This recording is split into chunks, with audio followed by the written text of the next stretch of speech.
Assalomu alaykum. Dunyoning har qaysi yerlarida yashayotgan muhtaram vatandoshlar hammalarga Allohning salomi, rahmati bo'lsin. Hidayatga xush kelibsizlar.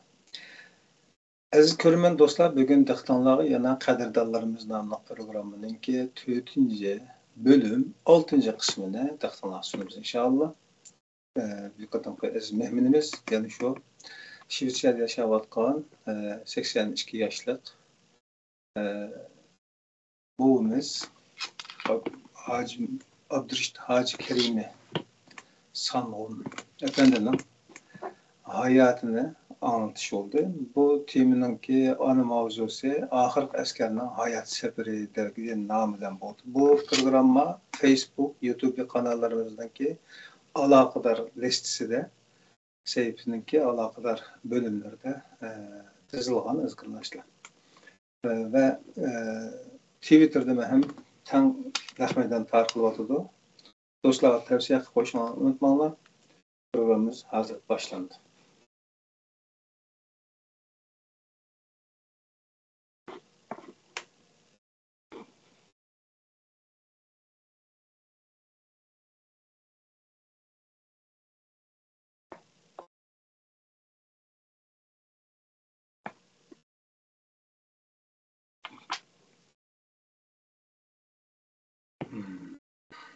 Assalamu alaykum hacimke hoş geldin. Ve aleyküm esselam. Hamıgaylar Allah selamet olsun. Rahmet. Emrimizi Cenab-ı Allah öz panayı saklasın. Amin, amin. Bugünkü kadar bu qadrdonlarimiz namlı programında özününki hayat keşmişlerini, tecrübe sabaqlarını ortaklaşıp bergen mert sehiylerimizden bir tanesi olan süsbetleri bilen özlerinin hayatını aldığınki 5 kısımda 5 bölek, 5 xil mezmunlarda anlatıp keldi. Hayatının her bir dokunmuşturdaki insan unutulgusuz geçmişlerge ilip bardığan bir tuyğunun ifadelenişi eğer tilla yetişerse bir dakikalık fırsatdaki içki his tuygularını romanlar bilen tüketsiz derecede geçmişlerge mol his tuygularga ega insan buluş sütümüz bilen insanın bir hayatını 4-5 programından anlatmak qat'iy mümkün emas. Ama at üstüde gül koygan paytisida qisqartılma şekilde bazen hayatlarga muhim deb qaragan mazmunlarni tutqan asasda yoritib o'tdilar.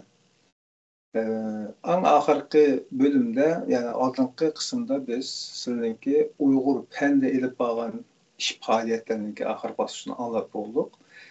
Biz sizni oxirgi muhojirat sepi qo'shilgan vatandoshlar asosan Uyg'ur TV'dagi jurnalistlik ve muhbirlik salohiyatlarini bekrak tanib keldik. Belki bugün shuningki jarayonlarni anglashimiz mumkin. Albatta qolgani sizlarga taqdim qilishga bog'liq. Marhamat. Hoş. Oldu bilen vatan içi, vatan sırtındaki barlık qadrdonlarga, vatandaşlarga, aksingil, atisingil, balalarga kemine 82 yaşlık Abdurrashid Hacı Kerimi'den Şevsiyanın payitahtı Stockholm'dan selam, âli ihtiram. Esselamu aleyküm. Ötkende ben özümninki hayat sergüçlerimni qisqartib sözüldüm. Şunda bolsunmu hazırki vaziyet yanımı sözleşke mecburlavatdı. Olapmı bu yıl şu 2022 yıl ötep 2023 yıl kirgenden buya dünya vaziyeti biz Uygurlarga naite muhim kulaylık şarayet yaratıp bergen Uygurlarni çoğun ümitlendirdiğen Uygurlarning milliy mustaqillik hareketinin asli kelişten derek berdiğen bir yıl bo'lg'usi. Hozir dunyo vaziyatida zo'r davolg'ishlar bo'laveradi. qaramoqqa Xitoyninki yo'q, Xitoy kommunistlarining yo'q bo'lishi eng oxirgi boshqa kelgandek bir şeyde hammamizning ko'z oldimizda ifodalanyapti. Bo'libmi shu yillardan beri dunyodagi har qaysi Uyghur tashkilotlarininki tirishchilik ko'rsatishi siyosiy kurashni uzildimi elib berish neticasida mayli Birleşken Devletler Teşkilatı bo'lsin, mayli Amerika hukumati bo'lsin, mayli Kanada hukumati bo'lsin, ya'ni shundaqla Amerika, Kanada hukumatiga mas qadamda moslashgan Yevropadagi davlatlar bo'lsin, hammasi Xitoy kommunistlarini oldirib tashlash uchun o'zining tirishchiligini ko'rsatgan bir yil bo'ldi. Bu yil Uyg'urlarga foydali sharoitlar yaratib bergan bir yil. Shuning uchun bizim Uyg'urlar shunda bir yaxshi fursatdan qo'ldan bermay, bizmi endi ular siyosiy kurash qilib Xitoylar bir qator qonun loyihalarni tuzib e'lon qilgan bo'lsa, buni ijro qilish uchun yanada biz Uyg'urlar şu Amerika baş devletlerininki qonun loyihasining ijro qilinishi uchun bizmi harakatga o'tishimiz kerak. Yani biz qurolli kurashni boshlayishimiz kerak yoki qurolli kurash orqali vatanimizning milliy mustaqilligini asliga keltirish uchun qadamni ilishimiz kerak. Chunki dushman bizning vatanimizga qurolli kuch bilan bostirib kirdi. U osonlikcha chiqib ketmaydi. Xuddi axlatni supugidan supurguncha axlat yerdan chiqmaganga o'xshash bizning qo'limizga supura kelib axlatni tozalashimizga to'g'ri keladi. Xitoy qurolli kirgan ekan, bizning qurolli kurash orqali Xitoy tajovuzchilarini vatanimiz Sharqiy Turkistondan uzilkis haydab chiqarib, o'ziga xo'ja bo'lgan milliy mustaqillikni qo'lga keltirib, o'zimizning egilik huquqimizni asliga keltirish uchun bu qurolli kurash yo'lini tanlashimiz to'g'ri keladi. Endi ba'zilar qanday qilib biz Xitoyni o'zim haydab chiqishimiz mumkinmi deydi. Men o'tganim dedim, Xitoy kommunistlarini Sharqiy Turkiston haydab chiqarish uchun Xitoyning so'z harakatlari bilan uning javob qaytarish kerak. Xitoy mayli Jiang Zemin davri olsun, mayli Hu Jintao davri olsun, mayli Xi Jinping atalmış terörizmga qarshi ishg'ol kuchlarga zarba berish niqob ostida Sharqiy Turkiston kuchlariga qarshi turish niqob ostida Shanxay hamkorlik guruhini qurib, o'ziga qo'shni bo'lgan davlatlardan yordam so'rab bir qator harakatlarni ilib bordi. Agar Xitoyning Sharqiy Turkiston ishg'ol kuchlariga qarshi tura oladigan, yo'qotaoladigan, uningdan mudofaalanadigan kuchi bo'lsa edi, Xitoy bu Shanxay hamkorlik guruhi degan bu cho'ng tashkilotni qurmagan ve o'ziga yaqin bo'lgan davlatlar o'yiniga tortib, bunda bir harakatdan ilib bormagan bo'ladi. Men shu Xitoyning shu so'z va harakatlar orqali bizda Xitoy Kommunistik Partiyasining ve uning vatanimiz Sharqiy Turkistondagi, ya'ni Uyg'uristondagi tajovuz kuchlarini haydab chiqaradigan g'oyat zo'r bir yoshirin kuchning bor ekanligini men uzun yillardan beri izlab topdim, turab topdim. Oxiri shunda bir qo'shinga o'zim a'zo bo'lib kirib, o'zim Qur'on tutib qasam berdim. Hem ularmi meni shu qo'shinga bir askar sifatida, eng oxirgi askar sifatida qabul qilgan bo'ldi. Men vatan içi vatan sırrıdaki qarindoshlarımның vatanimizning cho'qim Xitoyning asoratdan qutulishig'a Xitoy kommunist jallatlarının vatanimiz Şərq Türkistondan chiqib ketishiga inshaalloh ishoncim komil.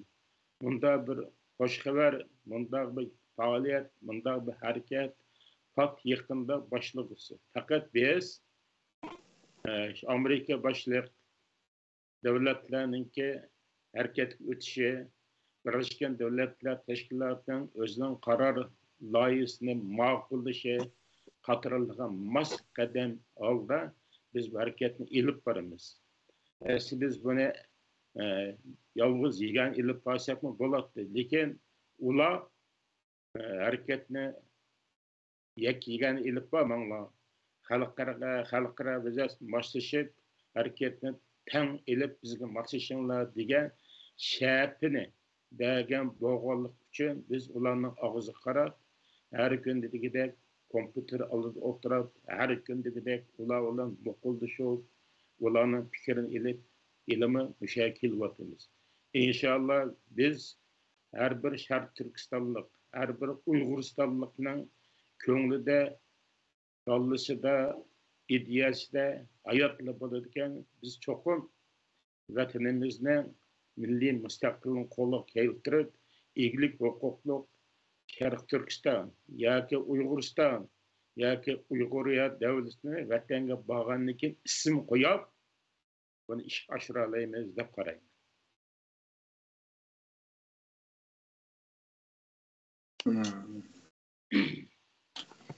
Biraz da bugün sizlikki şu muisbut bulaş sübetleri bilen biraz da inqilabımız münasebetli kime o'tib ketdi. Hayatlarının ahir kısmını anlatamılar qalla. Biraz aldırıp qaldı mı qandaq? Meylimi? Ya bo'ldi işte desem bo'ldi de bir savol javob bo'lsa, savol javob bersak. Tamam, savol şu. Hozir sizning oxirgi iddiaları hayatlarının başlanış kısmı bilan bir siz ketayotganligini ifodalayaptilar. Biz sizning birinchi qismda o'tirib qo'ygan vatanchilik hayotlarga nazar solgan vaqtimizda bir qancha qatimliq turma hayotini boshdan kechirdilar. O'zlari Xitoycha tarjimonlik sohasida iqtidorlarini joriy qildirib kelganliklarini deb o'tgandilar. Acaba o kadar insanlar arasında qandaq bo'lib, masalan, to'din chiqib qilish va yoki bir qancha qatimliq turma hayotidanmi xotirjam nima deymiz? Bexatar holda chiqib ketishga muyassar bo'ladilar. Birinchi savolim bu. O resim yo'qolib ketdimi bu qanda? Aslida sizlar bir narsani besitib qoldimi? Ekran nima? Kamerani etib qolgandek turdi. Ha, tamam.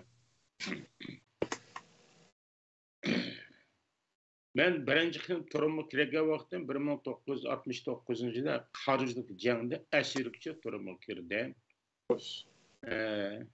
Muhtim az qolgan chog'da shu vaqtdagi Xuyo Bongning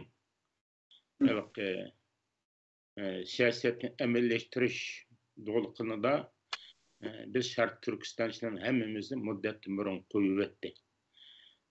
Gerçi meningki bir 2 oylik yoki 6 oylik vaqtim qolgan bo'lsa-mu, men bu muddatni burun qo'yib berildim, erkinlik erishdim. Bu mezgillarda erkinlik erishgan bo'lsam-mu, yanıla şu Peyden Nongchang'daki şu Terzinatlar Mektebi'de o'qitishlikqa imkon berib o'tib, şayet bir mezgil jon saqlash munosabati bilan jon saqlab muallimlik qildim. Oxiri 80-yilga kelgan chog'da vatanning vaziyatida bir muqimsizlik tugab, turg'unlik ish yuz bergandan keyin endi vatanga qaytsak bo'ladi deb hammamiz birlikda vatanga qaytib yangidan makonlashdik.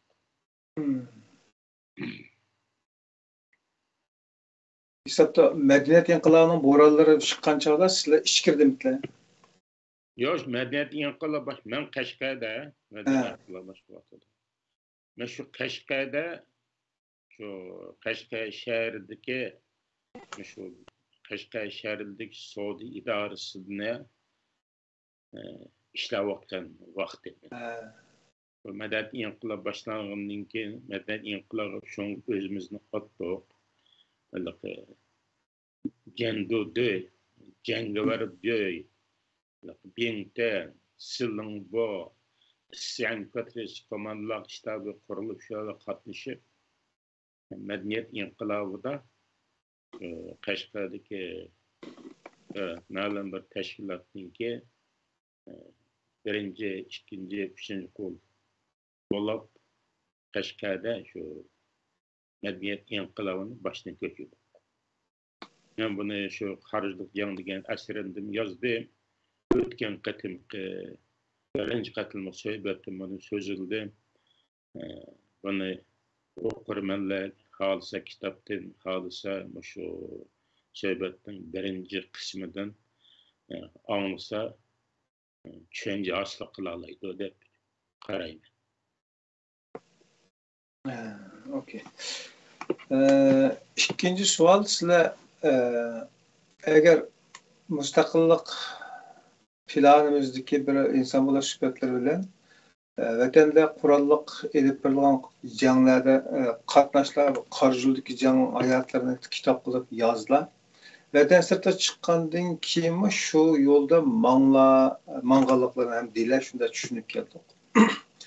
Endi sizlar chiqqan zamonlarda O'rta Osiyoda shu chog'da Uyg'ur ozodlik tashkiloti shunaqa. Shunda. Bu tashkilot qurildi. Olmaotada balki Qozog'istonda Uyg'uriston ozodlik tashkiloti, Sharq Turk ozodlik tashkiloti, Sharqiston yoshlar markazi degan bir qancha tashkilotlar bor ekan Olmaotada. Beşikten bor ekan. Bu Shanxay hamkorlik o'rayi qurilgandan keyin Jiangzemin davrida.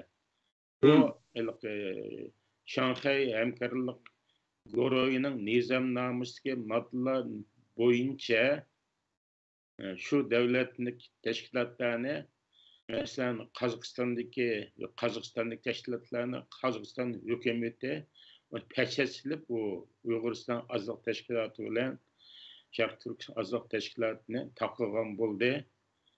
Uni amaldan qildirdi.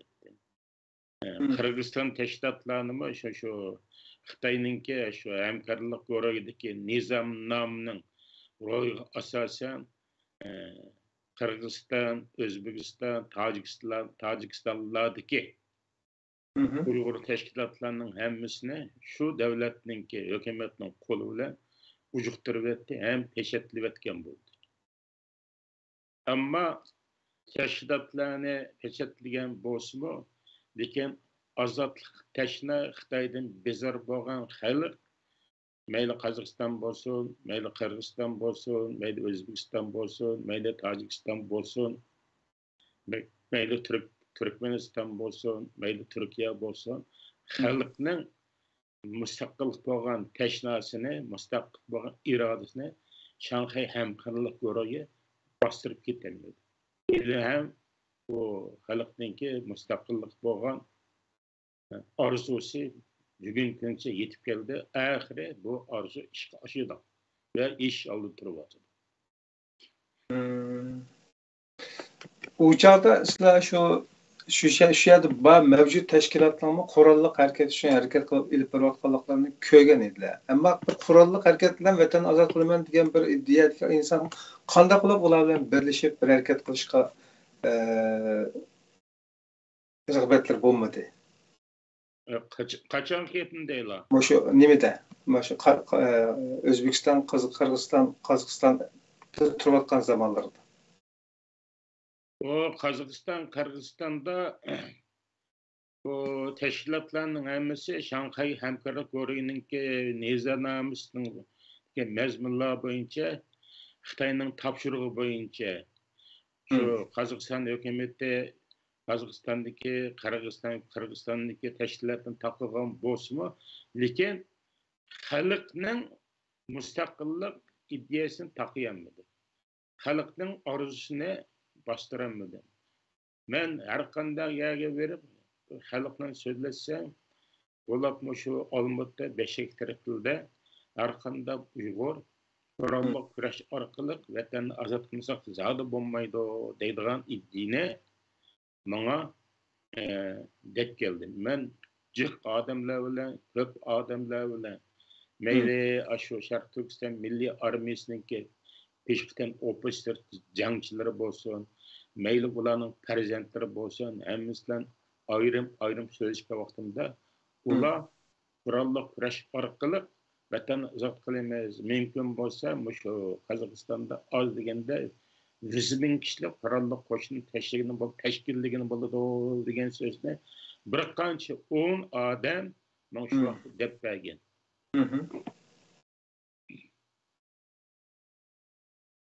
Benim sualım şu çağda şu Uyg'uriston Azad Tashkilotiga o'xshash qurolli inqilob qilayotgan tashkilotlardan hamkorlik bo'lmasligi sabab nima edi demoqchilar. Sizning uchun bir qurolli harakat bilan vatan ozod qilish tushunchadagi inson bu suhbatlar bilan.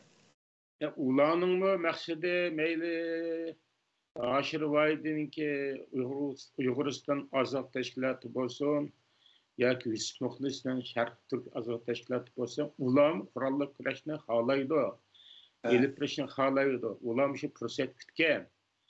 Ammo shart yetilgicha Shanxay hamkorlik qurilib, Jiangzemen shu Hojintao'ningki oxirgi qitimda shu keng qadamda Xi Jinpinglarningki shu Shanxay hamkorlik qurilishini ishlash orqali ular tashkilotlarning hammani tashaslab, tashkilotni yo'q qilib o'tdi. Ammo odamlarning hammasi hozir qadar ya'ni qurolli harakat bo'lsa biz qatnashmaymiz deb jangovar holat turyotdi.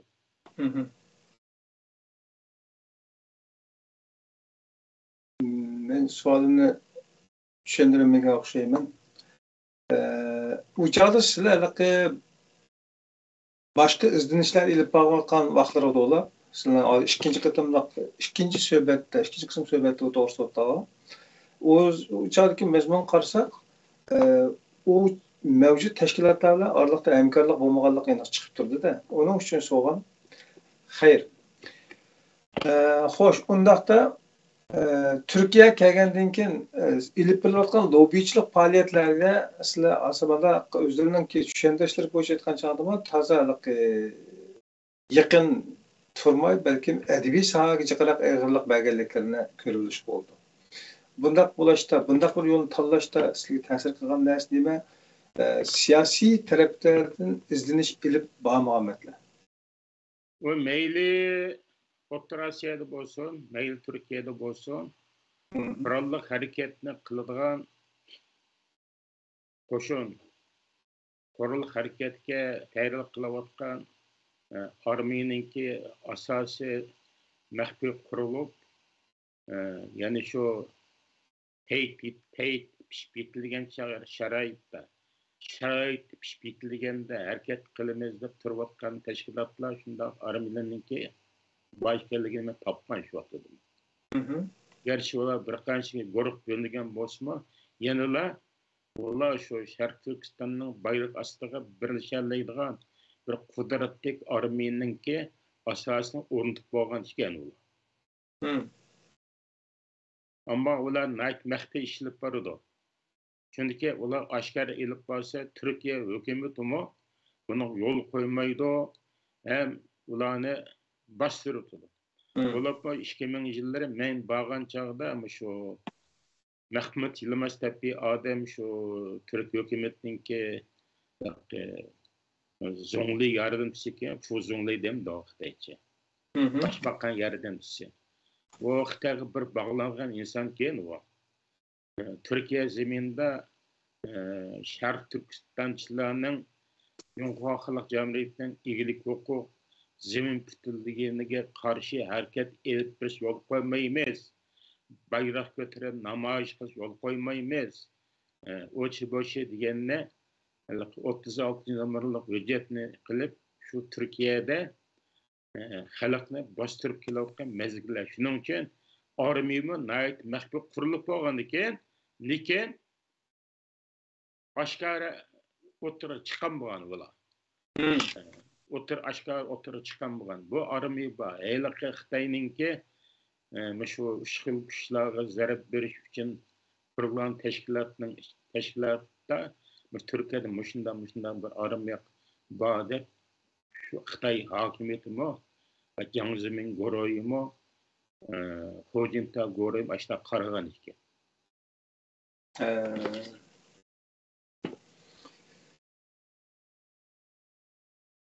Sizce öz vaqtida Qashqarda taki 2000 yılga bag'ıcha Qashqarninki nurg'un ko'chalarda Xitoyninki bir xil madbax sanmay tashlab etganlik alomatlarini ko'rgan edik vatandagi vaqtlarimizda bu. Ve hayran qalatdik. Nima uchun bu kadar etrafning boshqa yerlarni, masalan, 3-5 taraf Xitoyda o'rtoqlashgan rayonlarga mablag' solib, kunlik qurilishlarni qilib, yo'llarini yaxshi yasab, unda qiladi, lekin biz taraflarda nima uchun bunda tashlanadigan deb hayran qolgan edik.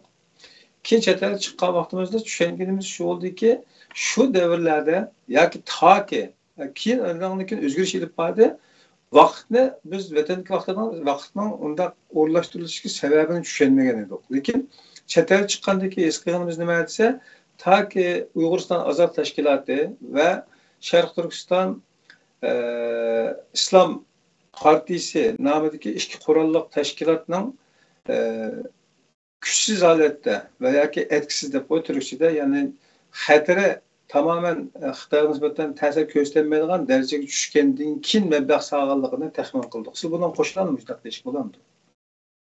Men bu yerda Uyg'urimiz to'g'rimi yani tushunishimiz? Men shu Xitoyninki cho'ng amaldorlarining o'zining og'zidan anglaganlarini deb o'tay. Xo'sh. 1979-yili men turmadan yallanımı ma'lum bo'lib, Peydonongchaning farzandlar maktubida. Qishliq kanikulda bir 9 kunlik qo'yib turibdi, men bir uyga birib kelsam bo'lamdi desa, bo'ladi, siz hozir o'qituvchi dedi. Men shu Qashqarga keldim. Kelsam Qashqarning 1-may klubida Xitoylarga 1-may klub degan klubning ichida Uyg'urlarga Xalq klubning yazdık klubda yig'in etib o'tibdi. Men shu Xitoylar ochgan yig'in kirib o'ltirdim der bo'lingda. O'ltirsan Janubiy Shinjang harbiy rayoninki siyosiy komissar Libin degan kishi shu so'zlab hozir Fanshantan yoki yurtning qaytarilish armiyasi hozir SSR'dan na cho'ng tayyorlik qilib yaqinda bastırıp gelmekçe. Ularınki hava armiyasi Qashqarga kelib 15 minut ichida Qashqarni bombardman qilib qaytib ketarlaydi.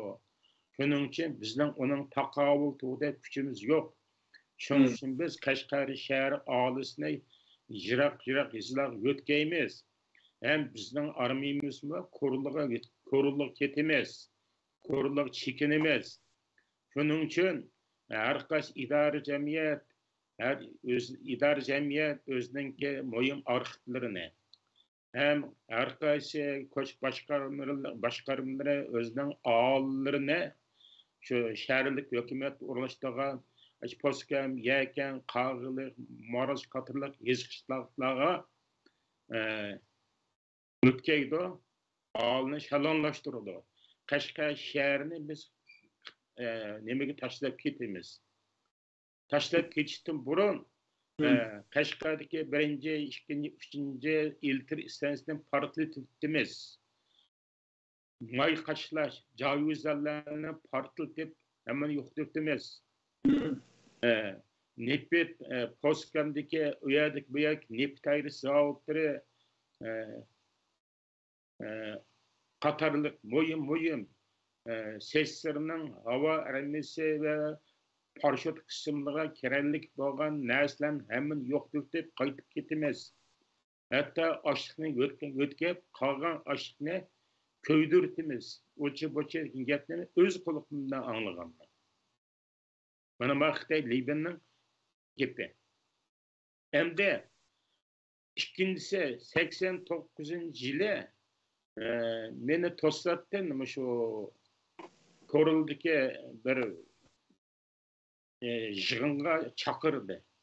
Men bu Qashqar shahrininki muavin shudisi Wang Shuji degan 6-7 Xitoyni elib shu yerga boradi ekan. Menim shu yerga sen billa borsan deb nima desak, Korulda Korul Nipit yangi shaharchisini qurmoqchi. Buning davlatdan necha 100 milliard yuan mablag' soldi.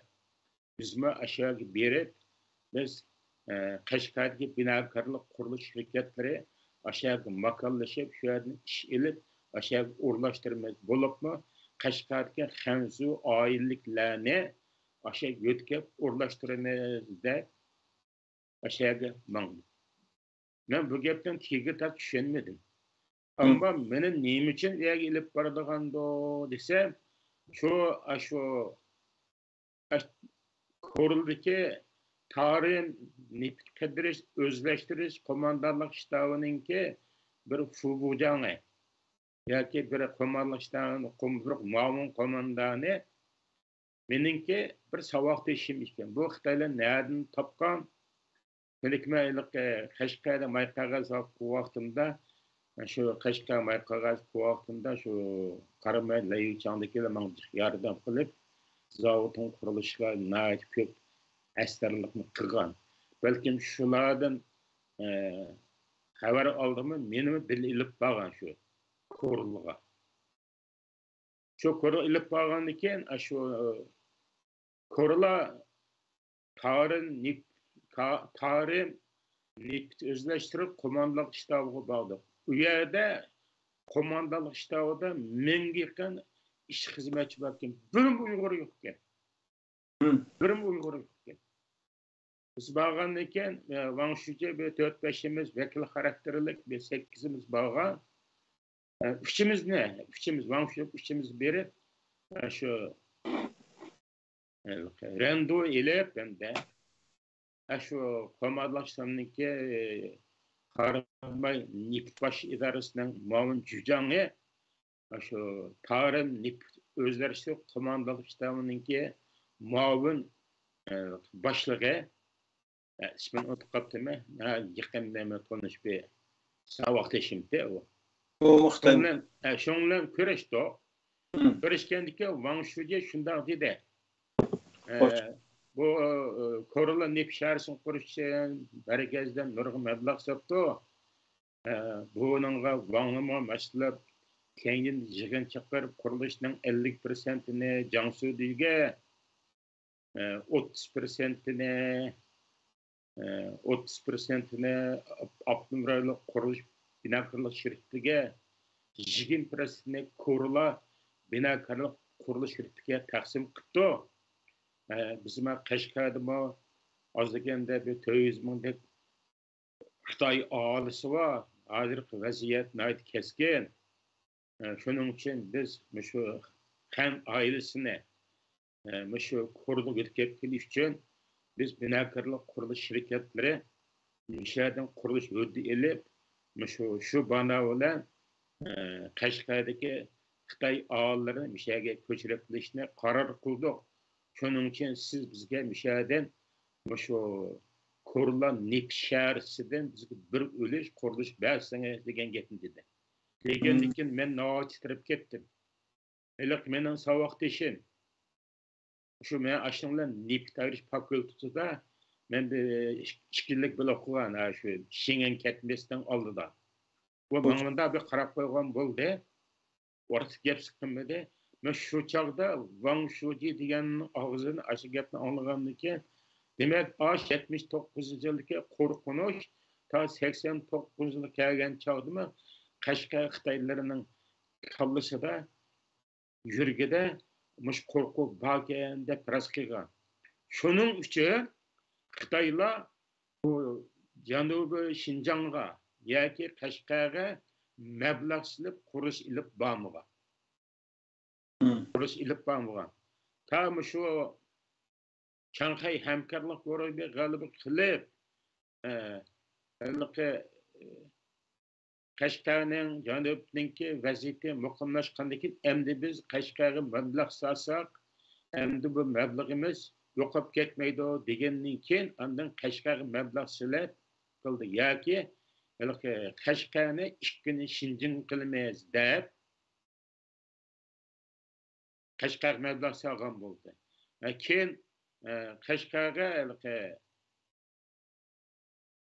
Xitoy davlat ishlar komitetidan yig'in chaqirib 28 o'lkaninki o'lik bosh yig'in chaqirib Qashqarga mablag' solish uchun masalan Jiangsudan, Xonandan, Funan, Hubeidan kelib har qaysi shu shahrininki yeziq qishloqlarini o'rtigilib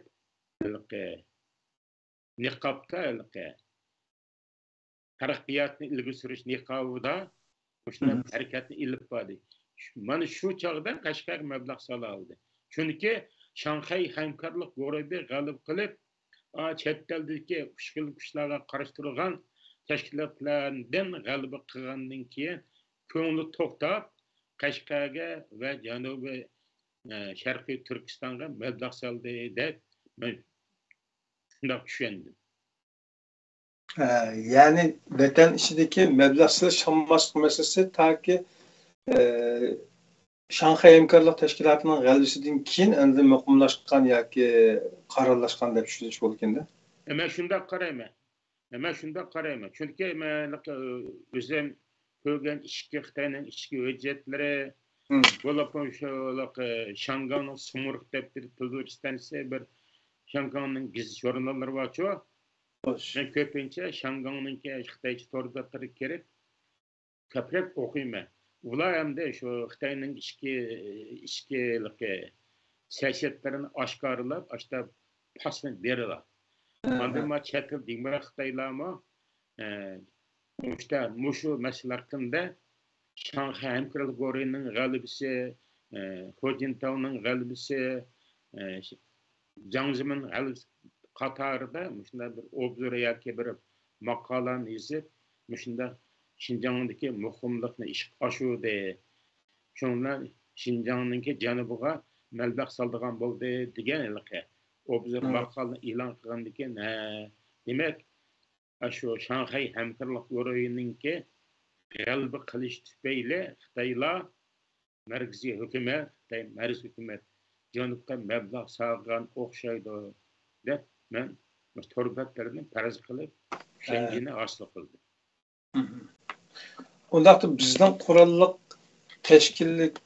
qurolliq holat tashkillanishimiz Xitoyga nisbatan bek cho'ng ta'sir ko'rsatadigan bir holatga yetmabdi-da zaten.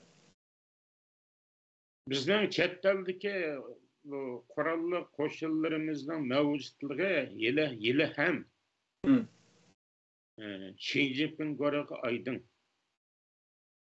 Gerçi o Hojintao taxtdan tushib Xi Jinping guruhiga taxt chiqqan bo'lsa, Xi Jinping guruhiga oydin. Har qatimlik shu markazdan yig'ilin chaqirsa, ya'ni shu ishqilib kuchlar sal qaramaslik, kuchlar taqob turishdan muhimligini har qaysi qurultaylarda, partiya qurultiyi, xalq qurultiyi va ichki hujjatlarda armiyaning yig'inlarida deb kelyotdi. Shundan biz bilib olamizki, Xitoy ilham chet elda shunday bir zo'r kuchning Xitoyga taqobil turish uchun tashkillanib naq maydonda turayotganligini Xitoy biladi. Sizning izlanishlaricha hozirga qadar bizningki qurolliq harakatlarimiz Xitoyga rasmiy mudofaa etgancha Xitoyni aslas nishonga olgan shakldagi bir yo'nalishlar maqbaqdimi? Bu bir qiyin savolni so'rab qoldi endi. Buni endi men chunki bir qurolliq armiyaning bir odat askari bo'lganligim uchun harbiy intizomga rioya qilishim kerak. Xo'sh. Rioya qilishim kerak. Intizomni qilsam, mening kallam ilindi, ig'ir jazo beriladi. Shuning uchun ko'p masalalarga men aniq javob berolmayman. Otlab o'tib ketaman. Ammo shuni xalqimga tushuntirishim kerakki, Xitoy kommunistlari va uning g'olchilari bo'lgan Bingta va Oqbun Xitoylarni vatanimiz tuprog'idan haydab chiqarishga qudrati yetgan armiyamiz vatan sirtida ham bor, vatan ichidagi bizning xalqimiz bundan xabardor, ularni maslasha oladi. Buningga İnşallah imanın kamil. Allah muvaffak kılar inşallah. Bu bugünkü programın en başında bizge bazen işaretler berildiği şekildeki ibareler konuldu.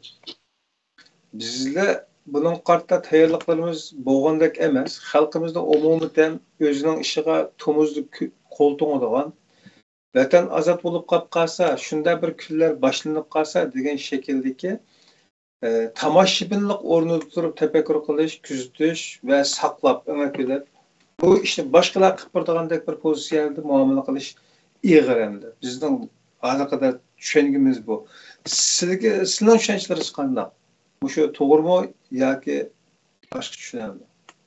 Ben özümün ve halkımın, vatandaş, milletdaşlarımınki zor ümit bilen vatanga qaytishga tayyorlik qilishni men umid qilaman. Vatanimiz cho'qim Xitoy kommunistlarininki asardan mustamlikasidan o'zil kesil ozod bo'ladi.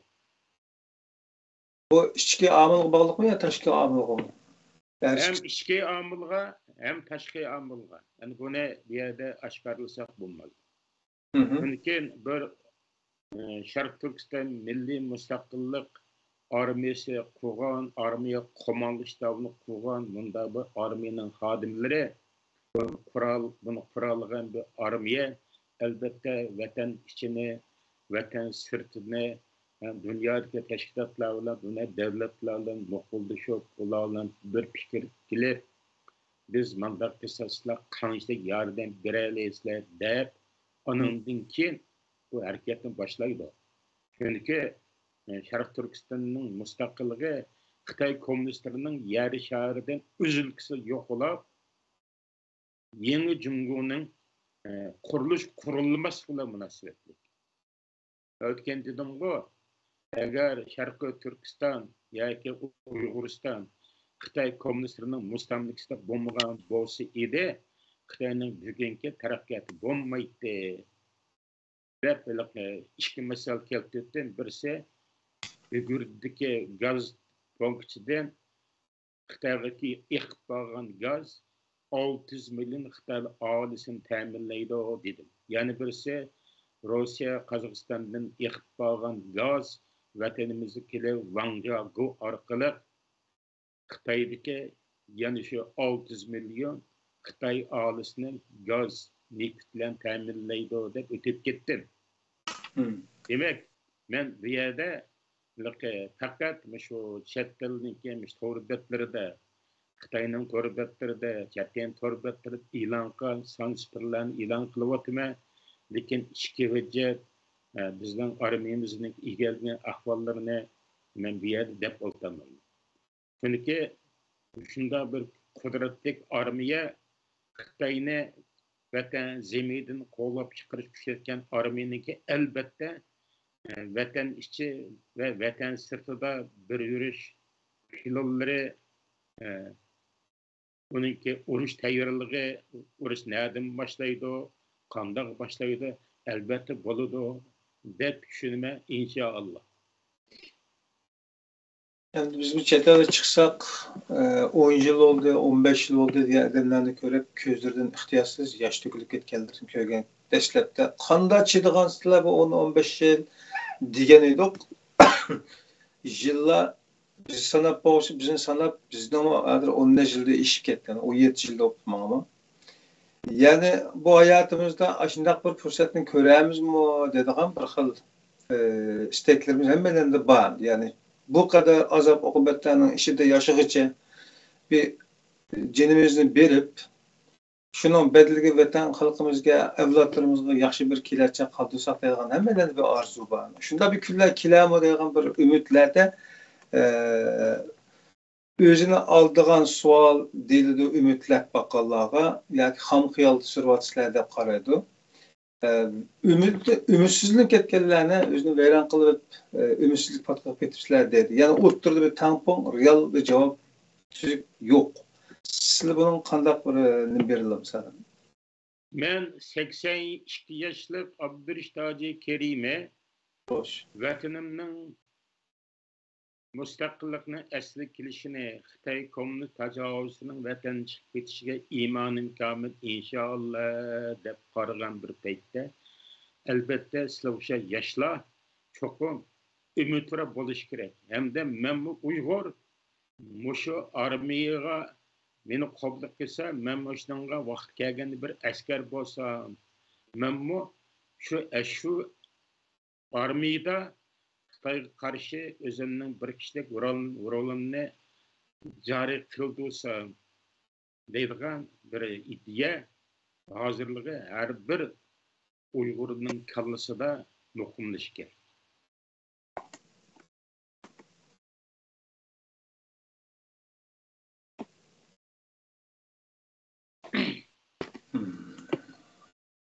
Endi sizlar şu edebiyatla şug'ullanlar. Ondan başka xabarchilik bilan, media, jurnalistlik bilan, muxbirlik bilan şug'ullanlar.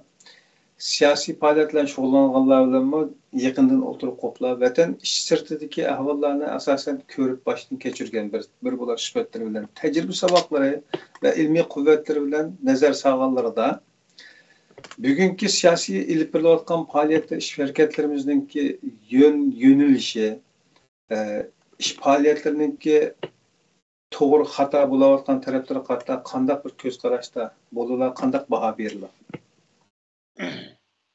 Men şu vatan teşhir çıkandan keyin birinci maqolam şu 96 yıl bir maqol yazıp Sarif Hajdara Qirg'iziston ko'z tikmekte degan maqoli bilan şu operasyonni qo'g'lan bo'lib demek keçip gelgen bo'ldim Toshkentga.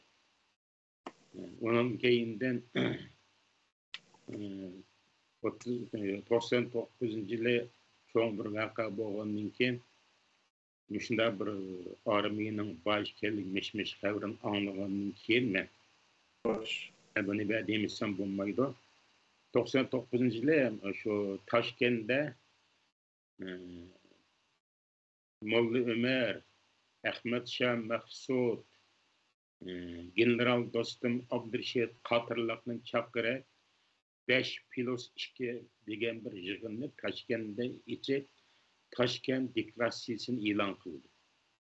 Biz shu chaqda mening vatandagi cho'nglarim menga vazif qilib sen ashlarla bo'z muqimlashib zade Muşoy Meyli Molla Ömer olsun, Meyli general dostum Abdurashid olsun, Meyli Şah Mahsud olsun, bunlar küçük bir karşı var. Afganistan üçün kurallık goru. Aşlarının kayısı Şarkı Türkistan kurallık güçlerine öz sebep ketip Xitayga qarşı hareketleşsin halaydı ki, muşun bir tınlap baksan boludu ki, dep bana buyruq yoki maslahat berdi. O vaqtda taxminan cho'nglarim vafot bo'lmagan 96-99 yilda. Men buning bilan shu Toshkentda shu yig'in mezgilida tanqidlar muxbirlar bilan o'zimizga savol so'raymaymiz-ku. Shah Mahsud, Molla Ömer, general Abdurashid axiri boshlarning aqli bilan şu muxbir degan pulgan biroq şu Azad Razvedkasininki şu Yunusobod degan yer bir muxbirlik punkti bor. Aşağıda pul verib manga manda savollarni so'rab sen shu so'hbat xotirini ma'vo loyingdagi aplarsan qanday deb pul bersak ashlar qildirdi degandan keyin bo'ladi deb men degandek surish qilib Toshkentning Yunusobod degan yerda Azad radyo istansiyasındaki muxbirlik punkti bor ekan. Men shu yerga berib, shuning ichidan sal bizga bu muxbirlarning hammasi ilaqidek bu o'xshashmaychi ko'z qarashlari.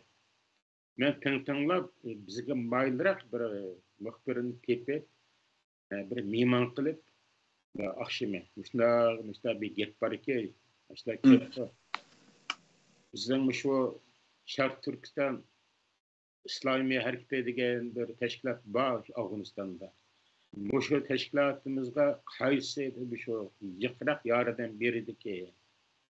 Ularning mustaqilligini qo'llamdi. Agar biz yana shu askar ko'paysa, bizga barsak bo'lamdi. Shuni bir so'rab bersangiz, ayrim holda desem bunun ko'ngli bilimdi. Men dedim, men sizga pul berma xizmat haqqingizga. Bizga bat bo'yim bor. Chunki bizning aşağıda O'zbekiston Islom markazida bor tarixiy yo'ldosh Yaman Namangani deydiganlarniki. Bizden uyanı evvelde bizdeki Şarkı Türkistan İslam Merkezi var. Şularının ki işleri hakkında bizdenki. Bolapma Şarkı Türkistan İslami Hareketi'nin ki Hasan Maksum'un zadı kançılık gücü var. Bu neymiş o Kayısı Ömer, Molla Ömer kullandı. Ya ki Şah Maksud kullandı. Ahmet Şah Maksud. Ya Abdurrashid qo'llamda general Abdurrashidni gap aytsan, men siz pul berasiz, nech pul berasiz debdi. Men $1000 desam, munda qiyin savolga $1000 men javob berdim. Nech pul desam, $10,000 bersam, men ayrim holda aşağı söyleshib, men sana loyingdan etlib beraman dedi. Ash muxbir. Endi men darhol shu mustadil desam, mayli. Eğer aşta degan bo'lsa, sen $10,000 berib, aşağıda ağzını loyingda elib qilib ol.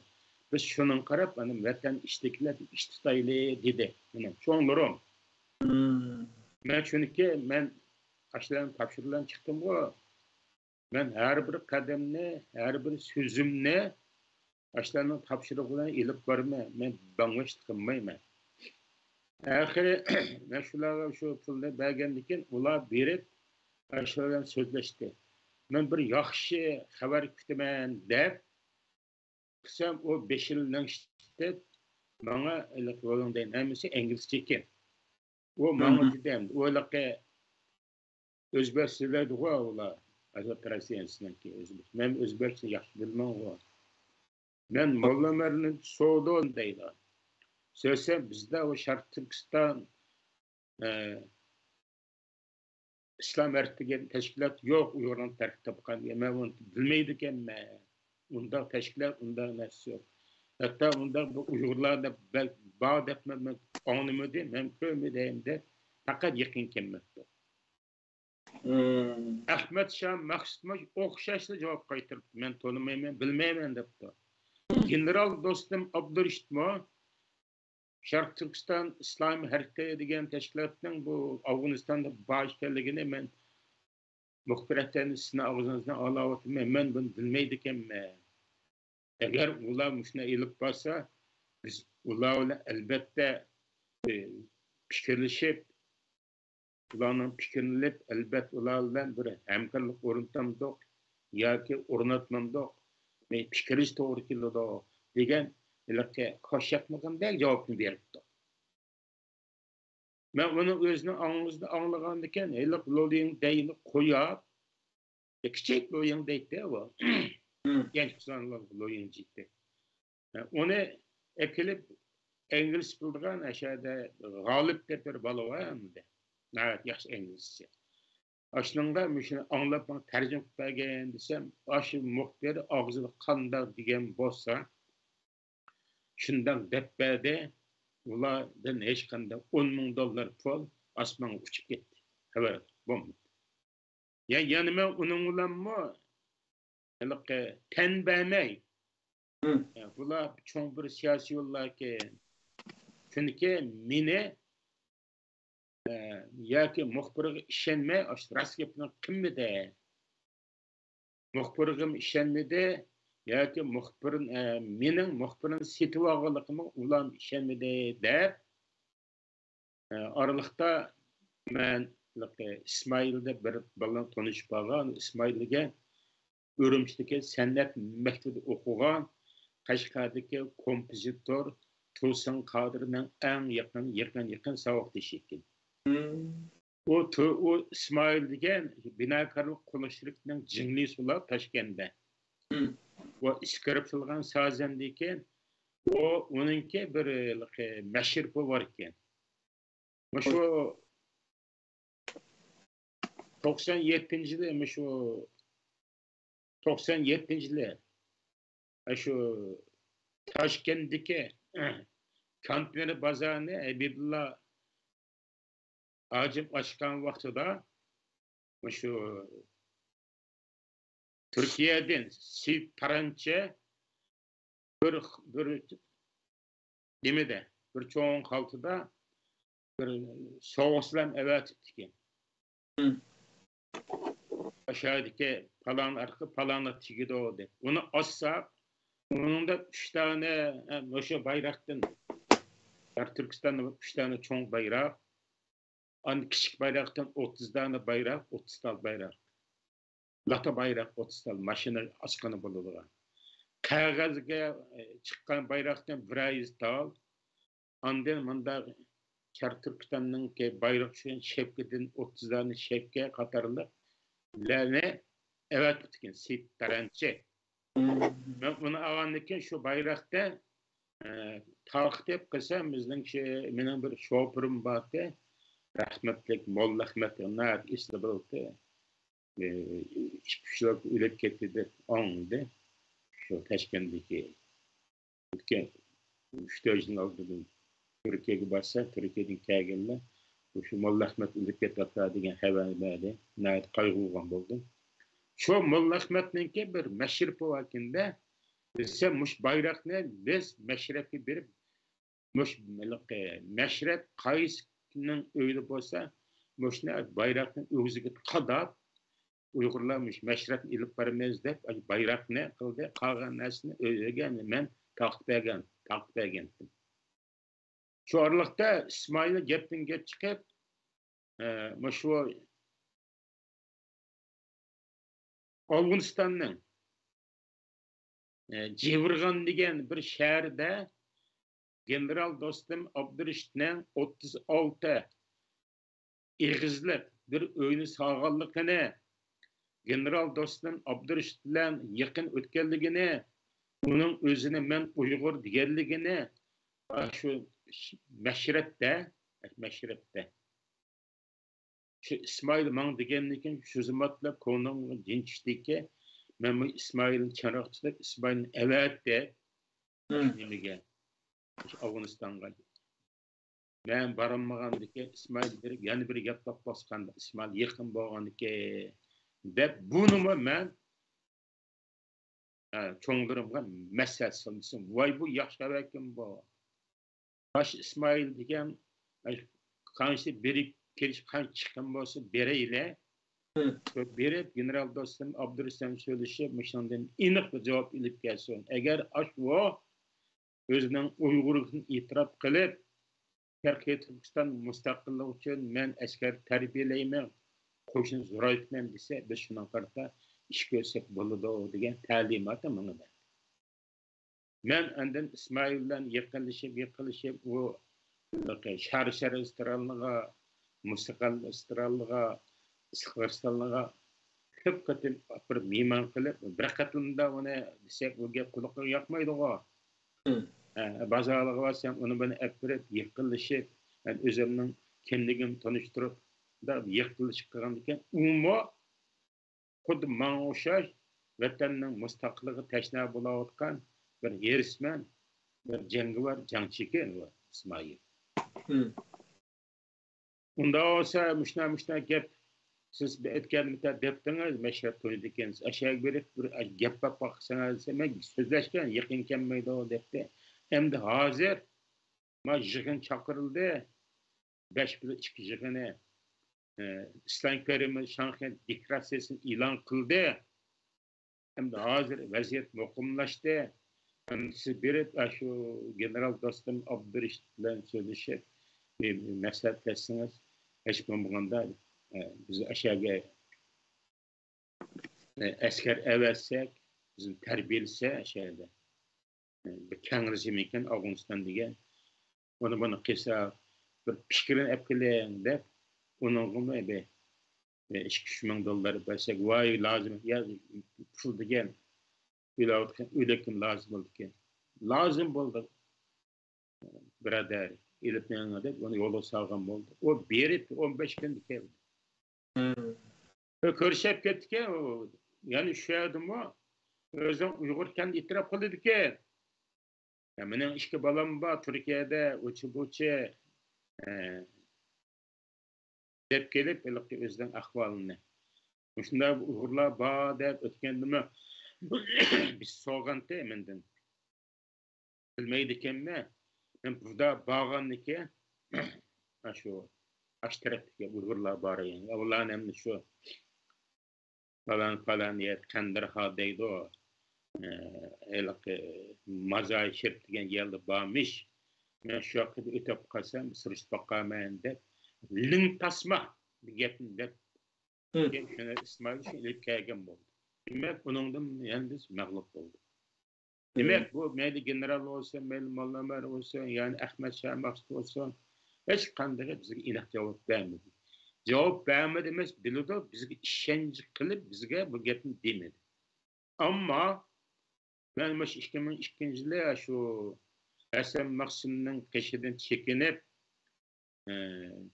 şu Enverce Dolkaysan'ın full evatkenlikken Türkiye'ye kelgen şu mücahitlerle bir qançalar 6 ay Brezilya'daki birlik tuğan buldu.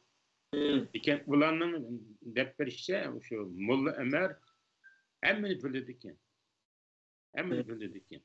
Hasan Maksim bilen nahak yakın iken Uygurlarını kollaydı iken Molla Ömer. Hatta Molla Ömer'e şu Osama Bin Laden'la şu Uygurlarını tanıştırıp gittik. Şu Osama Bin Laden'la şu özünün pulu bilen şu Hasan Maksim'in şu mücahit askerin terbiyeli qarırlık halda yetiştirip beripdik. Men muş haberlerin emmini emes keyinki şu men gerçi yak bağmıgan bolsam şu yak bağan ballar bilen tanışıp bulamang dep bulanın bek ağızçın ki ağızdan çekingen balların yaman ağızçı vallahi her bir elden terbiye hem aşağı içinde men bilen mektepte şoğan meni jiraktan tanıydıgan menin şu yerden men kolam kural elip uruş qalıqın bilgen boğulluqçı hem şunda paranla manga qıpbadi. Lekin munda paranla başlar dep ben yani degenimde İsmail rahmetli ölüp gitipti o. O keyin Pakistan'da spechlik Xitoyda etibetdi İsmail Qağa şuma. He? Keyin Pakistan'da tutup qılıp Xitoyga kirgitip şu yerda etibetdi dep anlagan İsmail şumu ya? Ya şu İsmail Ağacı'nın gepini men şunu dep birdi go İsmail Ağacı'nın bolgan işlerini. Bilet asıl datkan İsmail Qağa şu. Ya emas. O İsmail degine Taşkentlik İsmail. Taşkentlik İsmail o buruna şu Ürümçi Sendet Mektubu'da okutken Tosun Kadirlenço Kaşgarlık komisyonu. Şunu okutken. Şu 60-yıllar inip çıkıp şu Özbekistan'a yerleşiptiken İsmail degen. Şu yerde bu şu okup şu binakarlık kesbede özel şirket kurup şu Afganistan'a birip şu General Dostum Abdurrahman 36 Eğiz haşametlik dağıtısını saptıken. İsmail degene. Bu İsmail Qağa degene başka. O İsmail Qağ'ın hikayesine ben 2002'de şu Özbekistan'dan nemeden Afganistan'a inip çıkan ballan sırdışı ben işkence aslı kağındaki ben defadır getirdim. Elbette İslam bayrağını Amerika kadayımız orçu degen getirin defadı. Ular değişik maksat hem de ular şunda dep Osama Bin Laden'e maslaşması Osama Bin Laden mı o Uygurlarını terbiyelep onları çıkın kılıp askeri harbi talim tarafını vermesi. Şu sebeple şu bana olan ken uqtum nurguldan partiliş mayırlar yetişip çıktı. Hatta şu aşağı öğrenip ok ötmeyleğen kim layleğen eğilinler yetişip çıktı aşağıda. Hatta 3 adam bir yere kelip bir jangalda özünü tarif kılıp şu tarifini çıkan pokunu koğlap şu tarifini işiden şu nemi yoldan çekip amyak gazını birleştirip bomba sadagan texnikini öğrenipdi. Acayip texnik öğrengenlikini aşağı çıkan bolmağın dep bergen. Ular biz quruq qolu bilan faqat pulli bolsa, bizni manda ish qilib kel desa, biz nega borsak shu yerdan quruq yerdan biz Kuralını indireleyimiz. Zehir yasayalayımız. Bomba yasayalayımız. Kural ambırını partıp, kuralını taatıp alalayımız. Biz müştaq ögenge dep mana şu vatanın şu avın çekinip çıkan bir qanchalar manga ishonchi hosil qilib, tushuncha hosil qilib ishongandan keyin manga deb bergan. Ötken ben dedim koyam şunda. Şu İsmail Ağacı'nın paranını şular dep berdi bana. Ben nereden bilmem. Lekin İsmail Ağacı'nın şu 2004 mi 2005'de Nəmində Ürümçi otur sotunu yok ki beni qılıb atqanlı ilmis bəgili xəbərini mən şu Tanrıtaq tordan mı köydüm, mən chet eldeki torbetlərdə mi köydüm. Onu mən torbetlərdən köydüm ve anladım. Ma sualınki Bir yerde anlagança, köğençe, bilgen söyleş lazım. Bayatınki mezmunlar kurallık hareketlerle alakadar sizinki anlaganları ya küzüştür oldu. Hem siyasi hareketlerimiz nispeten kandak küzüşlerde boğanıklar. Hem de her kandak bir hareket, siyasi hareket, kurallık hareket hep işki bölündü. Hoş. Siyasi hareket ahir bir kurallık hareketke aylındı.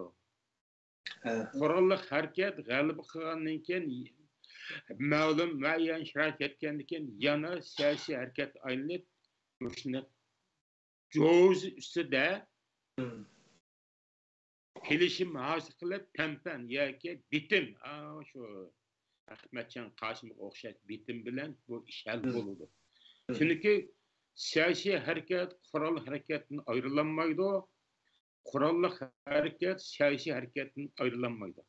Bizden şu vatan sırtındaki Dünya Uygur Kurultayı olsun, ya Şark Türkistanlık hemkarlık görevi olsun, ya Şark Türkistan Meclisi olsun, ya ki Türkiye'deki Şark Türkistan Mağrip Cemiyeti olsun, ya sürgün hükümeti meyli qanday bir teşkilatının hemmisi siyasi hareket ilip bir vatıda. Ularning hemmisi bayrak götürüp vatanning mustaqillik için kurash qilyapti. Siyosiy kurash qilyapti. Lekin bularninki ko'z qarashi maydondagi azroq o'xshamagan bo'g'aliqcha tashkilotlar aro bular bir aro kelinmayapti. Afsus, men afsus, shuni men kesib aytmayman, qachon ekanki Şark Türkistan Milli Mustaq Armiyası burada bayrak götürüp birinci pay okne Xitay etip Taşqoğonga yakınlaşkan vaxtıda bu teşkilatlarının hemmisi keyinki bayonot ilan qilib bayrakni oldiga yig'ilib qurolli hareket qiladi. O'tganda men deb o'tib ketdim bu qurol hareket nizomnomasini men ko'rdim. Ko'rib bo'lgandiki ular mendan o'qilablar, mendan ilib oldi. Meni kofiya qilishga bermaydi yoki loyin qilishga bermaydi, faqat anglayman. Uningda işte bir nizomnoma bor hamda. Şark Türkistan Milliy Mustaqillik Armiya qo'mondonlik shtabi askar qabul qiladi, tashkilot qabul qilmaydi. Şark Türkistan Milli Mustaqillik Armiyasi ve a'zo bo'lgan askarning davlat tabarligi surishtirilmaydi, milliy kimlik surishtirilmaydi, diniy e'tiqod surishtirilmaydi. Deb faqat Şark Türkistanning milliy mustaqillik uchun jinini ayamay urushga kelib askar bo'lishni xohlagan inson bu sepki qaytilish bo'ladi deb keyingi vaqtlarda u vatan ozod bo'lgandan keyin qanday bo'ldi bu naybat jiqket hatto shahar qurilishidan tortib butun shaharning yo'llaridan tortib masalan Qo'rg'ondan Qashqardan Qashqardan Oqsuqcha, Urumchidan nima G'o'g'ilcha Turpanga bağışı yoluna oturdu 8 metrlik bildik, 10 tarafında 25 metre kenglikte asfalt yol, onun etrafı 10 metre kenglikte meylik taraf görmez, yani 10 kilometrede birden aramgay kılmaz. Dağ bendeydi o buranın vakti. Yol asra uçaş tekisi. Uyada mimarxana, sataş punkti, su turbisi, uçu buludu. Deyilgan kelgisi yol kuruluş plan fantazisine men köydüm. Andan başka şu yıllardan beri Şarkıstan millimiz hareketi öz atab şehit bağalla ve onun aile tabiatları için mahsus arka şehirlerde kuruluş edip üç kavat bina seplerimiz. O binanın şikayetinden aldığı yerim oldu, güldükeydi bir oldu, bağış oldu. Onun yanında ballarının ki demalığa oynadığı oyuncular oldu. Kırlarının kitap okuyduğu, şahmatın demliş kalan yerler oldu. Vakaza ulanın bütün çıkımı devlet şu Şarkıstan Milli Müstakil Hareketi şehit bağlılarının urtukan aile tabiatlarının hemmisine hayatının ahırgıça devlet nefik bilen teminlep hatırın yaşlı kılıdı ölüp ketkenlerinin kavris ayrım katırıldı mehberisi. Uç bote degen naöte bek çoğun nesla bağınında. Annekin Şarkıstan Milli Armiyası'da Şarkıstan'ın yer astı, yer üstü baylıklarını öz igidik alıdı.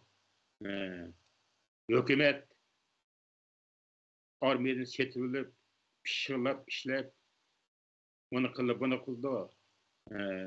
Şarkıstan Milli Müstakil Armiyası'nın, Müstakil Armiyası'nınki harbi bazı, her kaysi armiya, bazı, her kaysi çoğun vilayetler buludu. O bazı, Maqtay o'sha 3 yillik 5 asker ta'limtirib bo'lmasdan bir umr 18 yoshdan keyin asker bo'lsa hayotning oxirigacha maktab o'qib har qaysi viloyatlarda harbiy universitetlar bo'lib u universitetlarda qurolli armiya dengiz armiyasi hava armiyasi, kompüter, hakkerlar dediğin fakülteler bulup onu terbiyeleydi o. Arkadaşlar Kaşka, Xotan, Ürümçi, uya bir yerde maşin sazlık zavod kurup Kaşka marka maşinini Kaşka'da işlep çıkarıp en ilgili maşinlerini şehri alsın teminleydi. Xotan'daki maşinler, Xotan markalı maşinler, Germanya, Japonya'nın teknik oldu. Moşunda fantaziyalar neslenin hemmesi izletken ben hayran kaldım. Bularınki yalnız vatanni azat kılış emas, vatanni azat kılıp Xitoydan haydab chiqargandan keyin xalq turmushini qanday boshqarish, davlatni qanday ig'darishlik qilish, armiyani qanday boshqarish, masalan sud, prokurator va hokazolarni qanday boshqarish, davlat mudofaasidan ichki mudofaani qanday boshqarish qatorliq narsalarning hammani shu xalqaro qonun bo'yicha bekitib bo'lgan bularchu. Buni o'qigan har qanday odam men ishtirok armiyaga qatnashib o'zimning bir hassamni qo'shib men o'lib ketsam mening o'ligimmi vatanning tuprog'ida ahamiyati mening qadri qimmati bo'ladi deydigan iroda keldi. Bugun bu gapni mashayishda dedim. Yak bak cho'nqilib ketsa menda ertaga skilib sen maxfilik ashkarlanda tapanchdan pampun it başlamsa meni. Ammo mening bu gap deyishim maqsad xalqimning umidvor bo'lishini inshaalloh vatanimizni besbatga mustamlik qilib olgan Xitoy kommunist tajovuzchilarini va uning gumochtlarini hamda oq pullarni pal töküz vatan tuprog'idan haydab chiqargan qudratli bir armiyaning bor ekanligini, bu armiya xalqaradagi cho'ng tashkilot va mühim organlarninki maslashish bilan ularning fikrini ilib saqlab turganligini iborat mushuna bir postni men har birlariga berma. İnşallah vatanimiz inşallah çokum mustaqbal buludu. Biz g'alaba bilan vatanimizga qaytib ketalaymiz.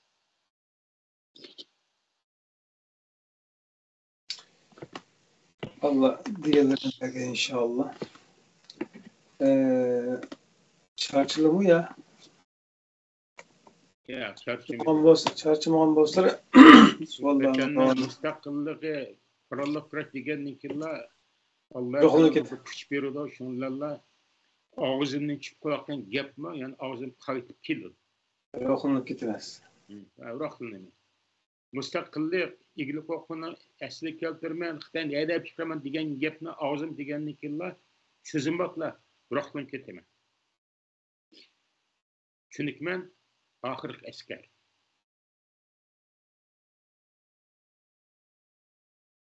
Allah.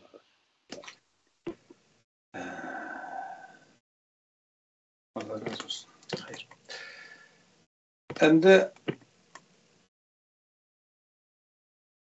hozir vatan sirtidagi qarindoshlarimizni vatanga qaytishning umidini bir tarafda andan turayotgan yerida kelgusi avlodlarning g'oyib bo'lib ketmasligi uchun uning mücadelesini qilish, uning hozirligini qilish g'ami yana bir tarafda nəhayət murakkab bir vaziyatda, yani murakkab bir his tuyg'uda yashayapmiz vatan sirtidagilar.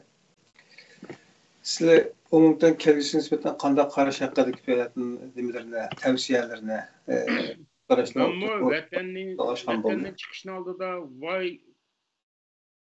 O'rta Osiyoda manda vatanning qaytarilish armiyasi bor ekan, Turkiyada manda armiyasi bor ekan, uchi bor ekan, buchi bor ekan deb shu Turkiyaning kelgan kasetni kirib-de vatanga. Shu kasetni chiqishni oldiga xotin balalarimiz qo'yib qo'yib 5-60 kasetni ko'rib ishtirok berib mush armiyaga biz qaytilmasak bo'lmaydi ekan deb shunda umid bilan chet elga chiqqan endi. Xo'sh. O'rta Osiyodagi Quanshan vujuddan qaytarilish armiyasi qurildi o'sha bo'yicha degan chog'dimi?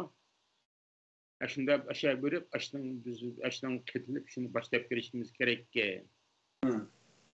deb chiqam vatanda turish imkon bo'lganlik uchun jonni sig'diramay vatanning sir chiqishga majbur bo'lgan 6 bola bilan xotinni tashlab.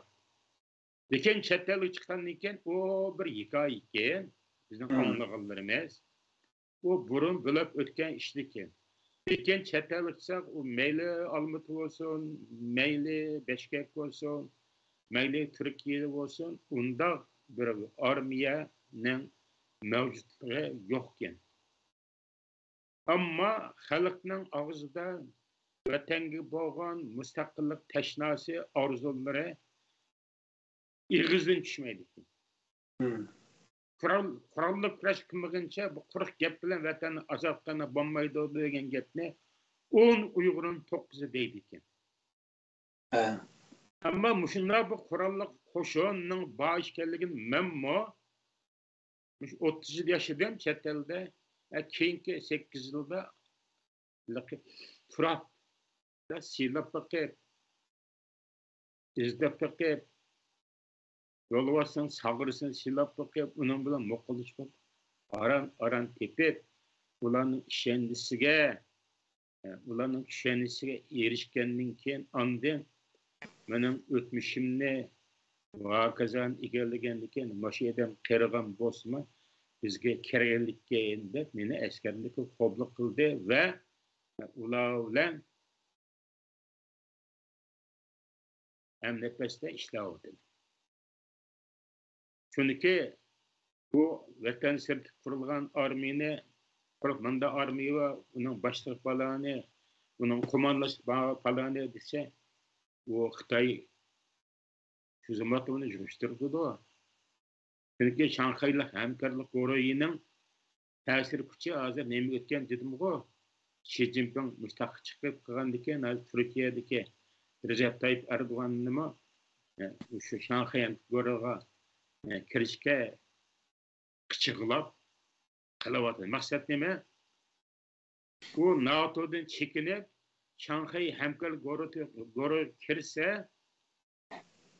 Xi Jinpingning yo'llari bilan Recep Tayyip Erdo'g'an Turkiyadagi Uyg'ur tashkilotlarining hammani Almutga o'xshash pechatlaydi, yig'ishtirib turdi. Xi Jinpingning maqsadi ma'lum. Xi Jinping qora qo'lni Turkiyaga uzatish uchun oldi bilan davlat rahbarlarini shunda boplab o'ziga mayliqli shuning qo'li bilan qildi.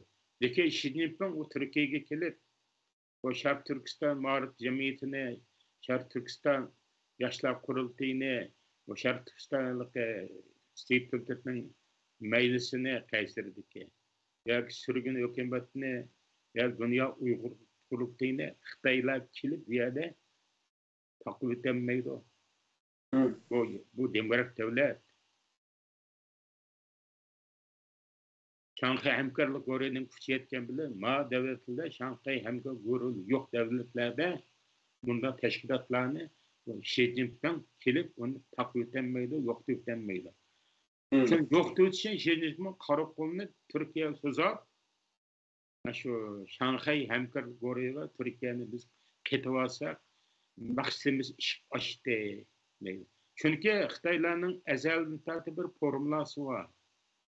Türkiye, Sharqiy Turkiston terrorchilarni tarbiyalaydigan maktab deydi Xitoylar. Chunki shu chetlarlik Mehmet Dolqin Yasin bo'lsin, nima, Dolqin Eysa bo'lsin, uçuz ismini depremim hozir untulak kesilem yani qo'zilib qoldi bayatning yog'i. Bu chetlarlik ketgan shu tashkilotlik beşlikning 88% mi Turkiyada o'qib ketib ketganlar.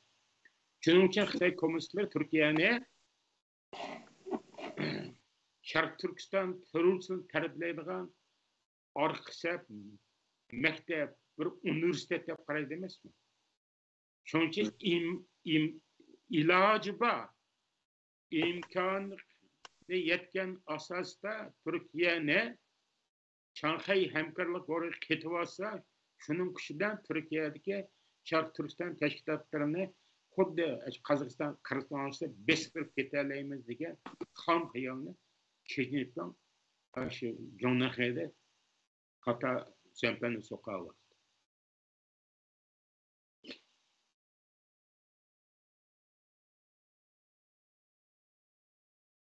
Okay. Ben köpünç soğanlarıma biraz siyasi cevap aldık. Biraz odul cevap alamadım depoldum. Belki bu Müslümanınki hayat tecrübelerini ortaya hulasılayan üslup buluş mümkün.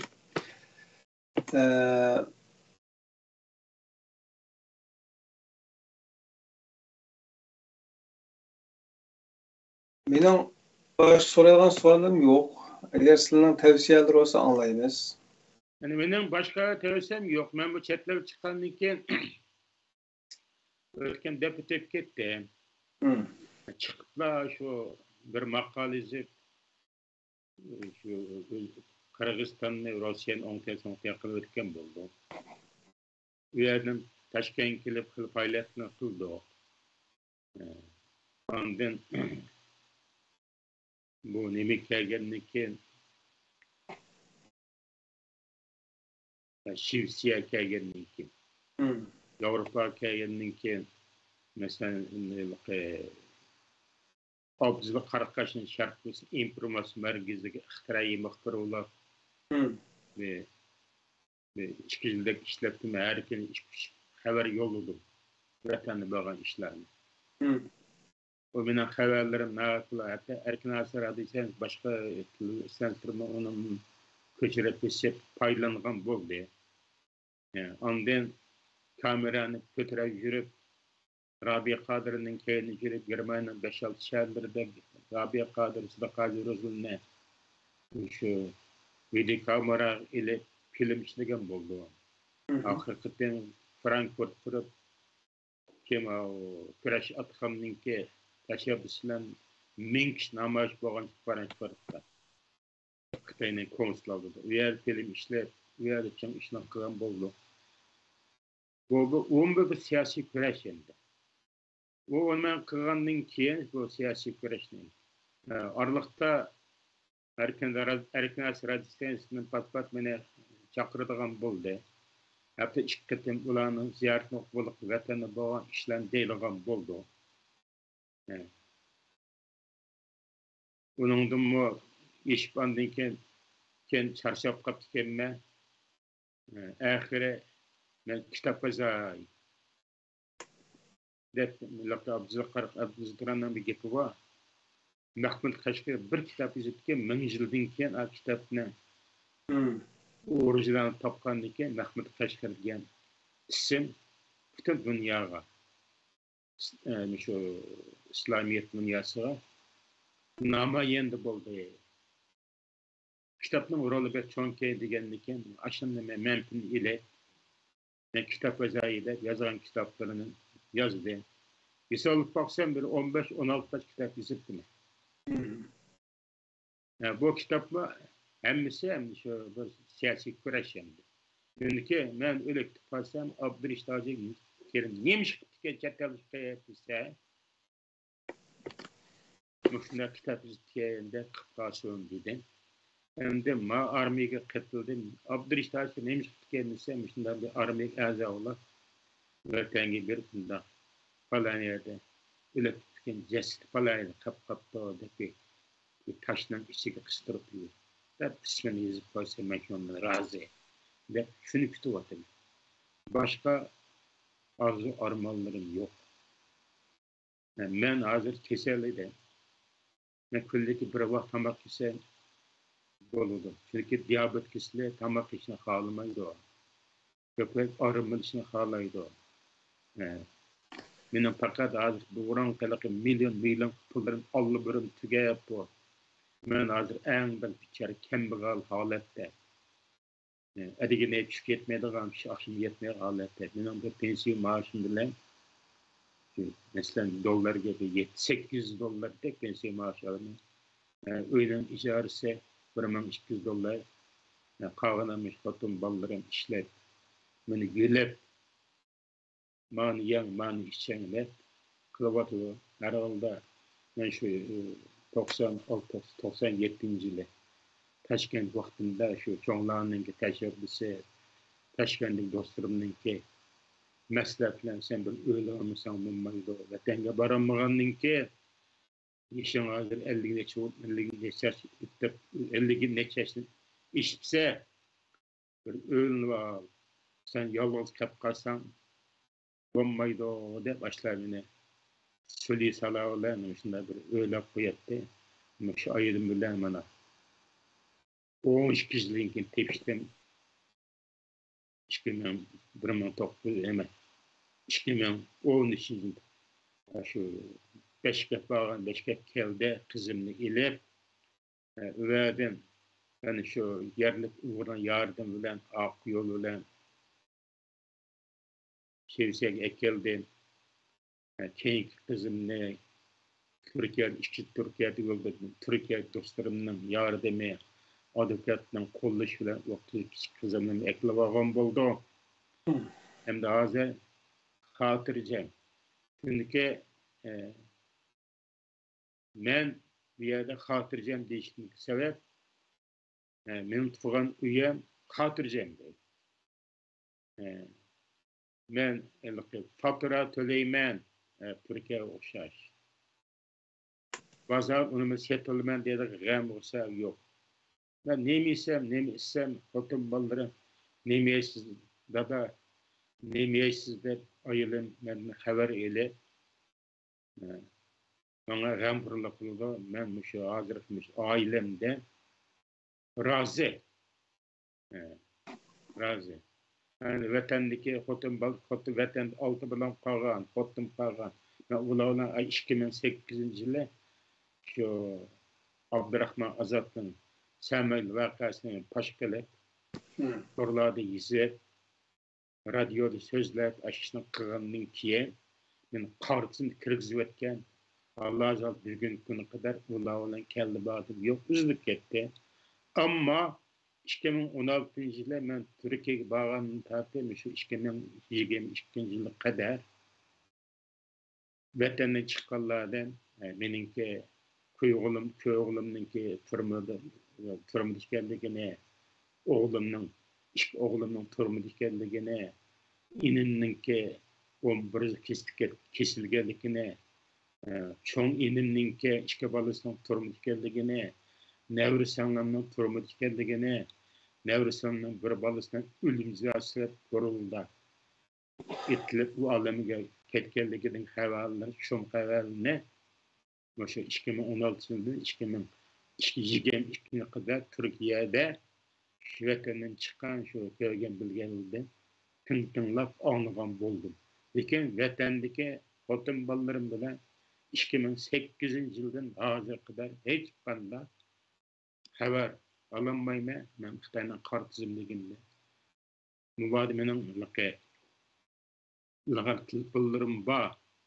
Mesela bugungi kunda men qo'limda mesela iPhone 14 Plus degan telefonimni xotdim Apple'da yana men ishlatim yaxshi edi. Yani bir haftadek bo'ldi. Men mushtimadan har xil yo'llardan vatan telefon qilib bo'ldi ekan. Ammo telefon borda o'limda. Olmaydi ular. Hech kim olmaydi telefonni. Mayli ayilim olmaydi, mayli qizlarim olmaydi, mayli o'g'illarim olmaydi, turmudiga o'g'illarim. Yoki singlimni olmaydi, yoki to'nish qilish hafalimi hech qanday men telefonimni olmaydi. Bir 5 yil oldida Shavkat Toji degan birisi bir gap aytgan,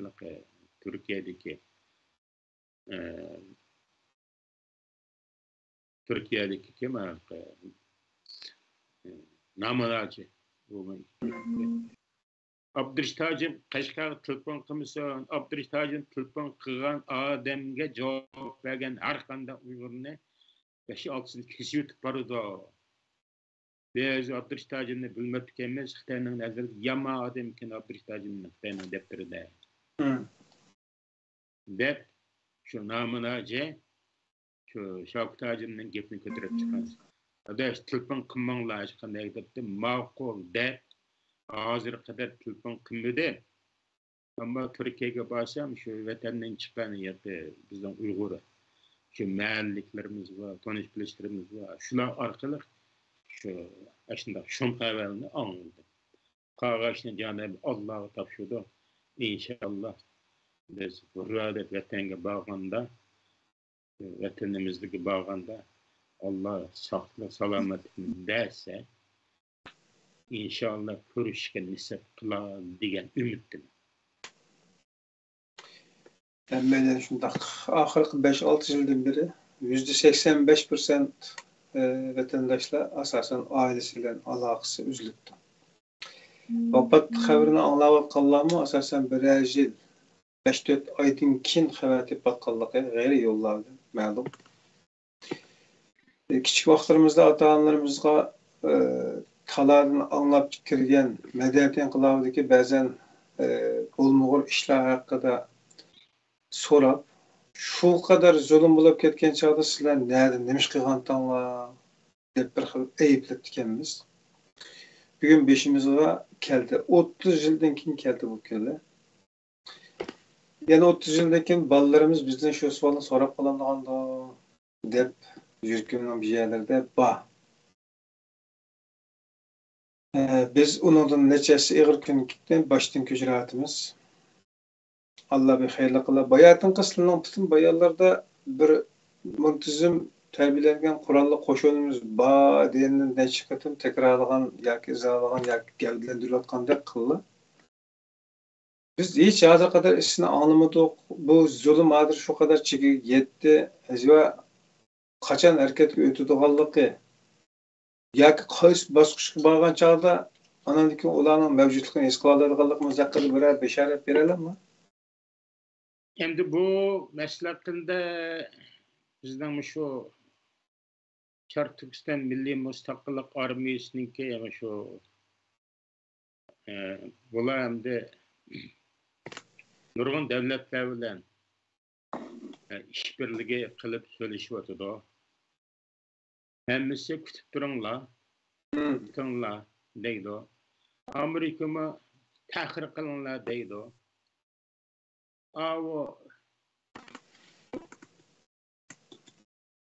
Dengiz yoqasidagi davlatlarmi ta'xir qilinglar deydi. Hammasi ta'xir qilinglar. Siz yakligan harakat ilib borsanglar, jiq talafot uchrab ketisizlar. Eng yaxshisi harakatni kengishibroq,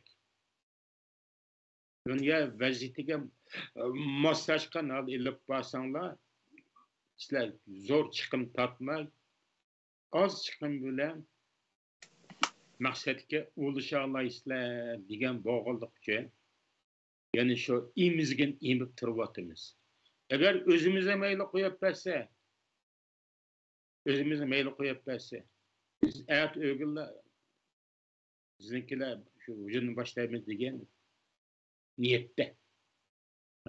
Bularni hech qanday men pat ularni gap bo'lsam, shular ishlar deydi. Agar shular deyishyotidi, hatto bular shu Darul Islomga beribdi, Sargandan Surug hukumatning boshlig'ining ko'rishganligini.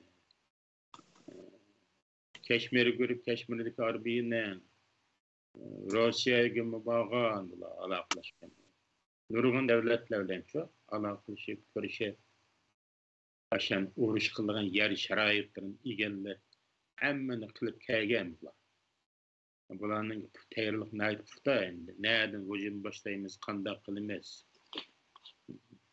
Bu hozir sizlar kutib turish haqidagi ma'lumotlarning har taraflardan kelayotganligiga qarata jim sukut qilayotganligi yoki pay kutayotganligini deydilar.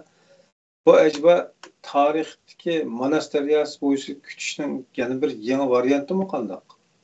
Yoksa o Manas daryosini kutishni Yalta yig'inida uch o'g'ri bizni setayotgan-ku. Jangjiyga, Xitoyga. Shundan to'xtagan Yalta yig'inining urush oxirlashdi. Hamda urush dunyo vaziyati, ikkinchi dunyo urushi oxirlashdi. Deb ikkinchi urushning g'albi mevzusi qilib bizning Sharq Turkistonni Şinjan nomini Xitoyga berib o'tgan. O boshqa gap. Unda Manas daryosini o'tkazmagan. Bizning ma'rifimiz unda harakat emas. Ya'ni bizning ma'rifimiz unda harakat emas. Chunki masalan 2-3 kunning oldida Birleşken Devlet Teşkilatı'dan Putinning kutish buyrug'i chiqarib, qo'lga buyruq chiqardi. Xo'sh, Putinni. Mushunda bir sharoit hozir dunyoning vaziyati. Hem o'g'in Xi Jinping kutish buyruq chiqamdi, bu bir masala hamda. Masalan, şu Amerika boshqa davlatlar Xitoyning nurg'unlagan korxonalarini tekshirilib, Xitoyning nurg'un boshliqlariga embargo yurgizib, nurg'un Xitoylarni qo'llanishni e'lon qilib, ularning Amerikadagi mol-mulk pul bisatini va Yevropa pul bisatini hammasi to'ng'itib, mushuna zarba berdi. Va mushning hammasi hamda Uyg'urlar uchun eng yaxshi qulaylik shart-sharoit. Bu Sharq Turkiston milliy mustaqillik harakatining to'qim g'alaba qilganligidan Sharq Turkistonga ega chiqadigan egilik huquqimizni qo'lga keltirishimizga umidning borligini darak beradigan bishoratlar. Shuning uchun u Manas daryosida bu hozirgi vaziyatni o'xshashsa qat'iy bo'lmaydi. Chunki hozirgi vaqtda taxmi o'xshamaydigan yoki taxmi echinish deb qaraydigan tarafimiz vatanning ichidagi qirg'inchilikning kun sari ig'irlayotganligi, Xitoyning bu harekatida hech qancha bir to'xtab qolish yoki ostlash alomatini ko'rmaganligimiz borda. Buningdan vaqtning jiddiyligini his qilib turyapmiz. Tipirlash xarakterida bir iş kılış var bir şey bizde tıpırlaş var. Yani baldıra posol neymiş olsa diye şekilde. Hem de Muşta bu geplerin tatlı vatanlık işlerdim mı? Ançemiçe haberimiz var. O haberini bir yerde dep oltasak bulmalı. he. Vatanın işi de mi? Ümit var. Onu dep oltasak bulmalı. Çünkü o vatan bizden vatan, Uygur'un vatanı. Ular Xitaylan bir yaşashni hergiz xolamaydi. Çünkü Qashqarlikning bir gapi bor. Bola yig'lab olsa, Xitoy keldi desa, bola jim to'xtablar. Yerdan bichang to'pini ilib, qo'liga ilib Xitoyga otaman deydigan. Qashqarlik bolalarni ashuna tarbiyalaydi Xitoyga qarshi. Bola vaqtida. Endi ularga Xitoylar bilan birga yashadik degan bilan Uyg'urlar tarixdan beri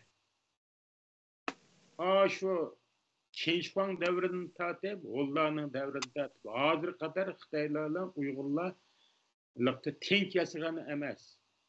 Ba'zi mahalladagi siyosatchilar Xitoyning demokrat Xitoylarning oldan palçık tushib, Sharq Turkiston masalasini tinchlik yo'l bilan hal qilamiz deydi. Bu quruq gap bu. Tinchlik degan narsa Sharq Turkiston mavjud emas. Bular Xoping Xitoycha. Tinchlik degan so'zdan teoriyasini bular bilmaydi ekan bular. Siyosatchilar-chi. Tinchlik degan so'zningki ijtimoiy asosi ittifoqlikda.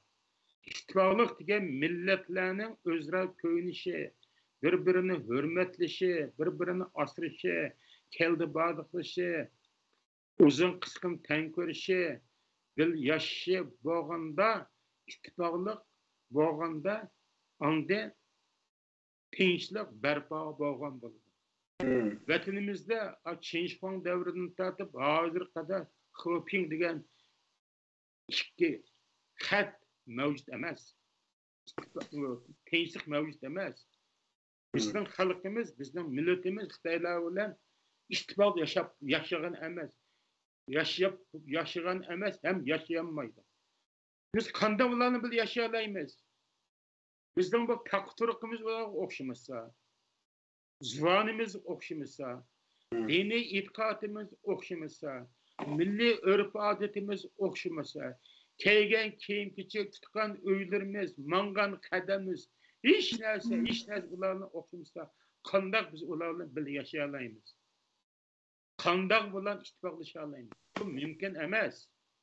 Lekin bizning shularga pishmagan siyosatchilarimiz shunda xato ishlarida Sharqiy Turkiston masalasini tinch yo'l bilan hal qilamiz.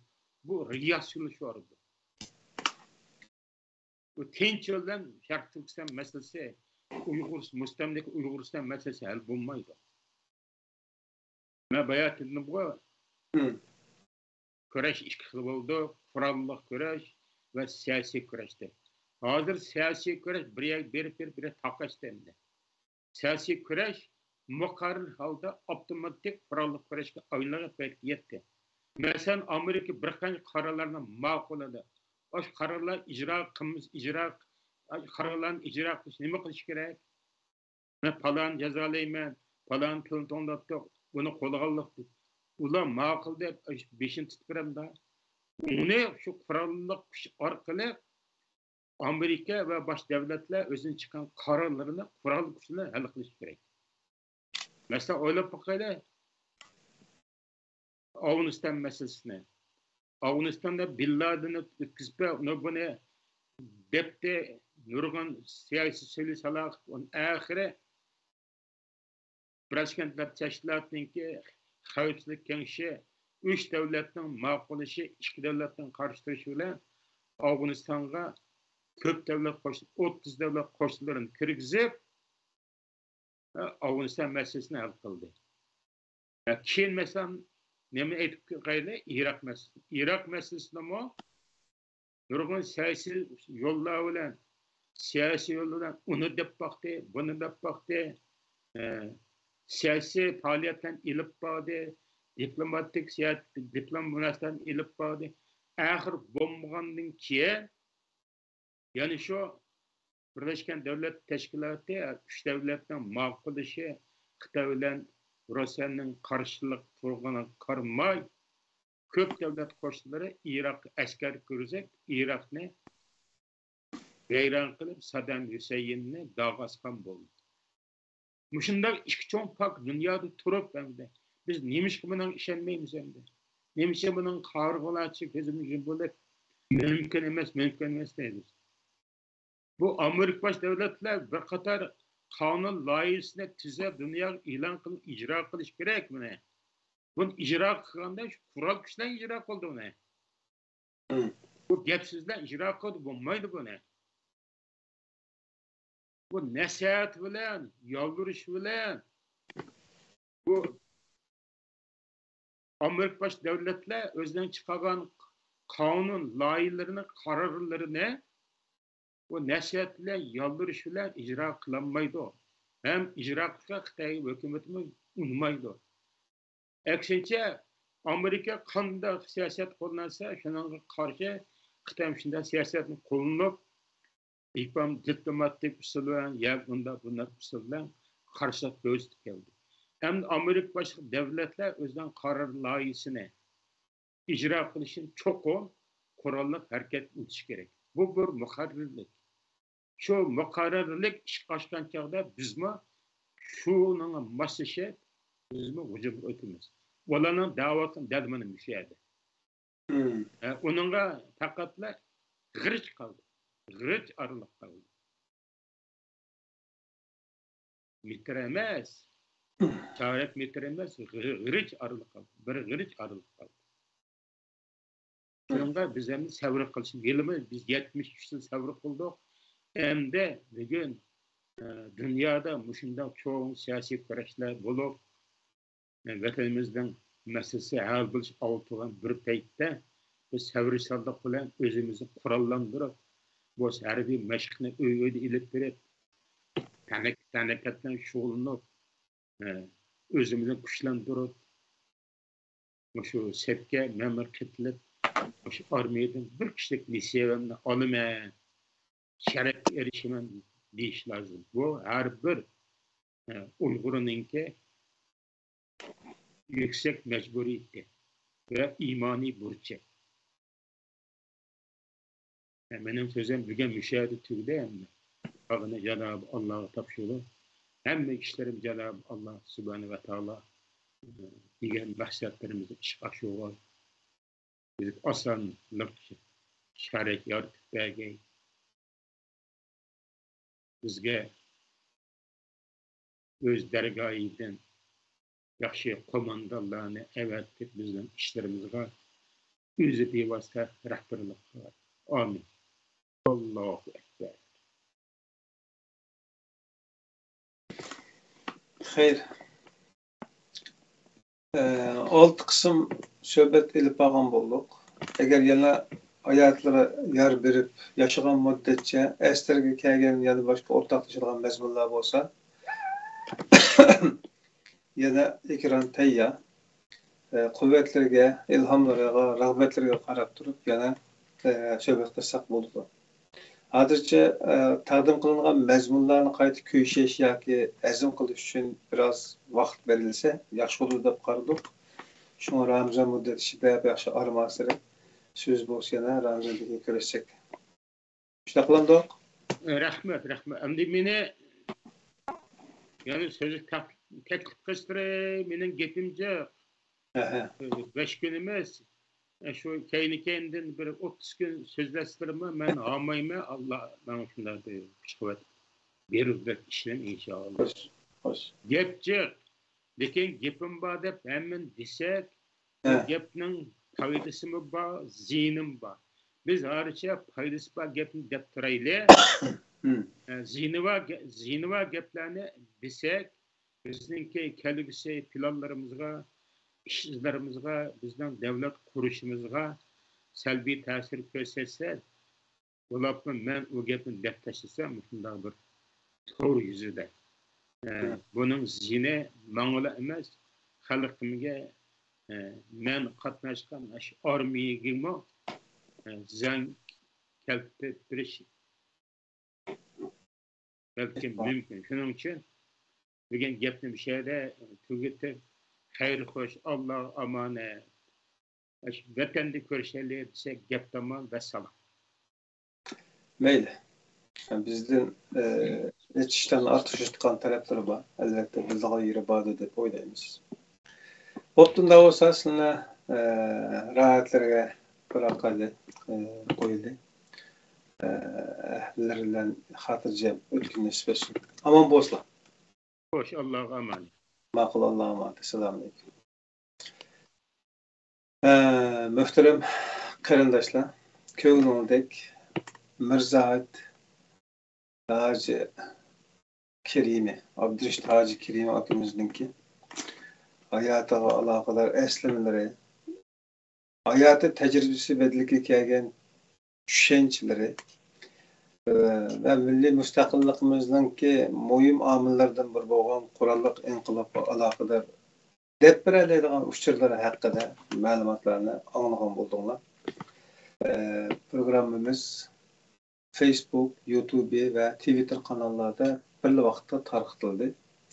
Do'stlarga tavsiya qo'shinglarni kanallarimizdagi söhbət dostluq çemberliklerimizge qo'shilishinglarni, o'zinglarning do'stlik qatoriga qo'shilishinglarni tavsiya qilamiz qarindoshlar. Bir manbadan oziqlanganlarning bir maqsadga kelishi yo'li qisqaradi, muddati yaqin bo'ladi qarindoshlar. Yani yaxshi programmalarda tekrar görüşmek dileğiyle sizlerden Cenab-ı Allah tavsiyeler aman olanlar. Esselamu Aleyküm ve Rahmetullahi ve Berekatuhu.